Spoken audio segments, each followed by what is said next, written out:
Mzabuni wa jezi wa Simba Sports Club Jay Ruti leo amemkabidhi gari Ino Loemba kama zawadi baada ya kuonyesha kiwango bora katika mchezo wa watani wa jadi pale ambao ulimalizika visiwani Zanzibar kwa sare bila kufungana bila.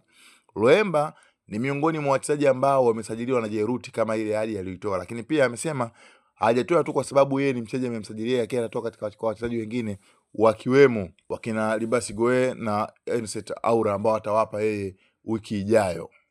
Tumemkabidhi gari kwa ajili ya matumizi yake Ino Crispin Loemba, na nia ni kwamba sisi Loemba ni mchezaji ambao tumemleta sisi, tumemsajili sisi, so tunahitaji awe comfortable, na tunafanya hivi katika kukuza thamani ya mchezaji wetu pamoja na kukuza thamani ya klabu ya Simba Sports Club. Ni mambo ambayo waga tunaahidi na sisi Jay Ruti waga tunayatekeleza.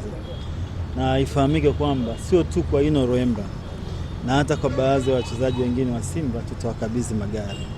Leo mmeshuhudia tumemkabidhi Loemba, nadhani next week au end of this week au even weekend hapo tutakabidhi tena gari nyingine 3 kwa wachezaji wengine wa Simba 3. Tutakuja hapa.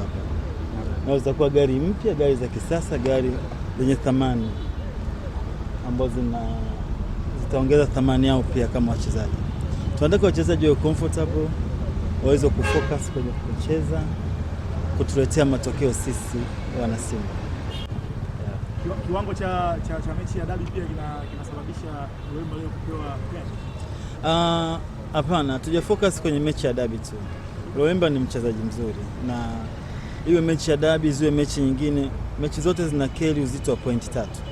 Kwa hiyo hii ni motisha kwa wachezaji wetu ili waweze kufanya vizuri katika mechi zijazo.